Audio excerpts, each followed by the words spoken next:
Sebelumnya di sini bukunya salah. Di sini bukunya salah, kalian bisa baca gitu kan? Salam budaya, cintai negerimu, cintai budayamu. Kalimat di atas yang besar itu nanti pertanyaannya ibu. Yang di bawah adalah jawaban kalian. Jadi nanti ketika ibu tanya salam budaya, nanti kalian jawabnya cintai negerimu, cintai budayamu. Itu ya, kita coba salam budaya, cintai negerimu, cintai budayamu. Sebelum masuk ke pembelajaran kita hari ini, ibu pengen mengulas kembali pembelajaran kita minggu lalu. Ya, minggu lalu kita sudah belajar apa, sayangku? Dari fungsi tari sebagai tari ritual, tari hiburan, tari sebagai pertunjukan, sampai tari sebagai sajian wisata. Kita juga sudah mempelajari ciri-ciri tari ritual. Apa saja yang pertama?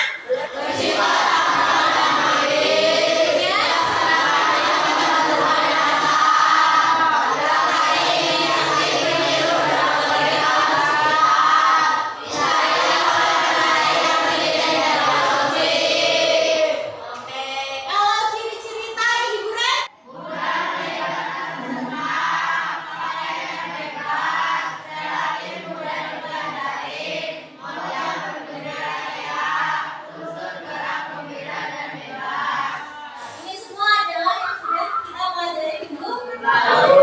Dari mulai apa saja fungsinya, kemudian apa ciri-ciri tari ritual, kemudian apa saja ciri-ciri tari hiburan. Kita juga sudah mengelompokkan tari-tari di daerah kita berdasarkan fungsi tari. Apakah tari di daerah kita termasuk tari ritual atau tari hiburan? Nah, sebelum kita masuk ke masalah, ibu sajikan dulu video.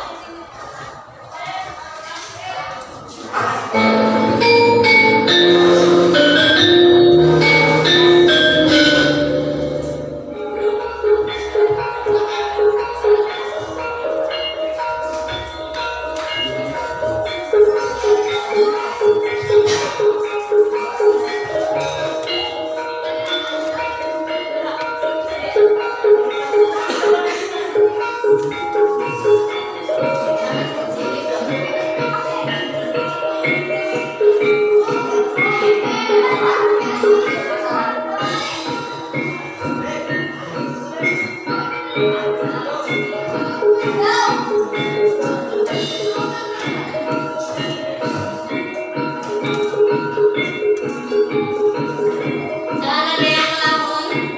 Jangan ada yang ngelamun. Ada yang tidak tahu tarian ini tadi? Tahu semua ya? Nama tariannya apa? Tadi tariannya diselenggarakan di acara apa? Di acara hajatan. Kenapa kok tarian itu ditampilkan di acara hajatan? Untuk memeriahkan. Padahal tujuannya tari ebek di pertemuan kita pertama adalah untuk upacara adat. Tapi kok kenapa ditampilkan di acara hajatan?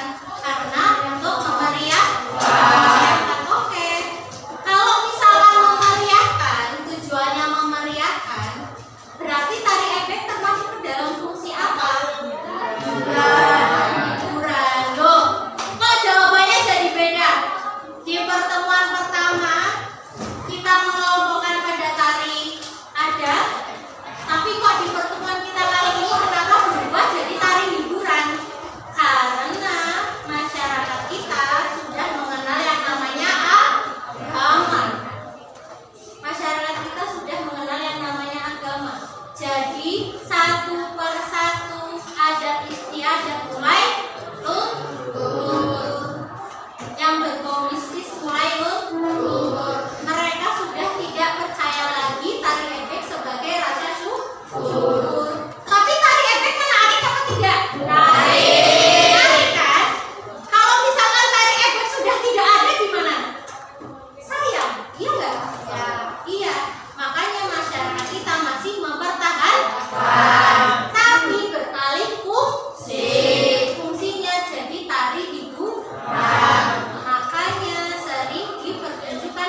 pikiran serta pengetahuan kalian yang sering kali nonton tari ebek, di sini Ibu akan membagikan LKPD.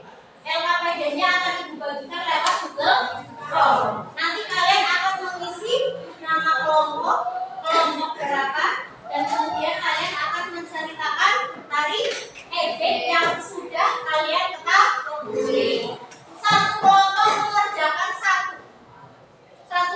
mengerjakan satu saja. Tapi di kelompok kalian ada berapa orang? Banyak, ya kan? Nah, dari banyak orang ini yang mengerjakan satu, tapi pengalaman kalian nonton ebek berbeda. Itulah fungsinya kelompok. Nanti kalian bertukar informasi tentang pengetahuan kalian masing-masing tentang ebek. Paham ya? Oke, Ibu bagikan dulu LKPD-nya. Oke, sudah Ibu bagikan. Silakan dibuka HP-nya. Silakan dikerjakan. Ibu bagikan di grup seni budaya kelas ini, kelas 8D. Silakan dibuka. Ibu berikan waktu 20 menit untuk mengerjakan. Silakan. Ada pertanyaan untuk mengerjakan LKPD-nya? Saya Bu, apa saja yang harus dimasukkan dalam menceritakan tari ebek? Oke, dalam mengerjakan LKPD untuk menceritakan, mungkin kalian bingung cara menceritakannya. Ibu kasih sedikit clue. Di pertemuan kita minggu yang lalu, kita sudah mempelajari unsur-unsur tari. Unsur tari itu ada ruang, waktu, tenaga, kemudian ada juga unsur pendukung, yaitu iringan, busana, dan rias. Kemudian ada juga properti. Kalian bisa mengambil dari situ. Misalkan gerakan ebek bagaimana, iringannya menarik atau tidak, lagunya apa, kemudian busananya bagaimana, riasannya bagaimana, propertinya pakai apa, kalian bisa menceritakan itu semua. Tapi jangan lupa, kalian pengalamannya berbeda-beda. Pengalamannya kamu dimasukkan juga di dalam cerita tersebut. Paham? Ya, silahkan diceritakan.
kelompok 2 akan mempresentasikan hasil diskusi kami dalam tugas menceritakan tari ebek. Tari ebek merupakan tarian yang berasal dari daerah Banyumasan. Banyumas merupakan suatu kresidenan yang terdiri dari Banyumas itu sendiri dan kabupaten kita yaitu Cilacap. Tarian ebek ini sangat populer dalam lingkup Krasidenan Banyumas. Meskipun masyarakat Indonesia mengenal tarian ini dengan nama kuda lumping, namun dalam wilayah kami tari ini tetap dinamakan dengan tari ebek. Tari ebek merupakan tari yang dulunya dipakai dalam upacara adat dalam rangka bersyukur untuk hasil panen yang melimpah. Namun karena banyaknya masyarakat yang sudah mengenal agama, tarian ebek ini beralih fungsi sebagai tari hiburan, alih-alih mempertahankan tarian khas ini untuk tetap eksis. Tarian ebek sangat menarik bagi masyarakat di kabupaten kita, yaitu Cilacap. Terbukti karena sering dijadikan sebagai penampilan hiburan di berbagai acara bahagia seperti hajatan dan perayaan hari besar. Ketika ada daerah yang menyuguhkan tarian ini, dapat dipastikan semua orang akan berkumpul, tidak hanya dari daerah tersebut, namun dapat mendatangkan masyarakat dari daerah lain karena tingginya minat masyarakat kepada tarian ini. Tari ebek mempunyai gerak-gerakan unik dengan menggunakan properti ebek yang terbuat dari anyaman bambu. Gerakan yang ditampilkan sangat kompak dengan pola lantai lurus 2 baris ke belakang. Gerakan yang mereka tarikan mungkin tidak terlalu beraneka ragam, namun mampu membuat penontonnya menikmati gerakan-gerakan mereka yang lurus dan kuno penghayatan. Busana dan riasan yang dipakai para penari sangat khas dengan tarian ebek. Dengan ikat kepala atau kadang menggunakan jamang seperti para prajurit-prajurit kerajaan. Riasan mereka cukup tebal dengan alis yang tajam serta hidung yang dibuat mancung. Kami berharap tari ebek tetap akan eksis sampai kapanpun. Setidaknya masyarakat kita tetap menghargai budaya yang ada di daerah milik kita sendiri. Sekian dari saya. Wassalamualaikum warahmatullahi wabarakatuh. Waalaikumsalam warahmatullahi wabarakatuh.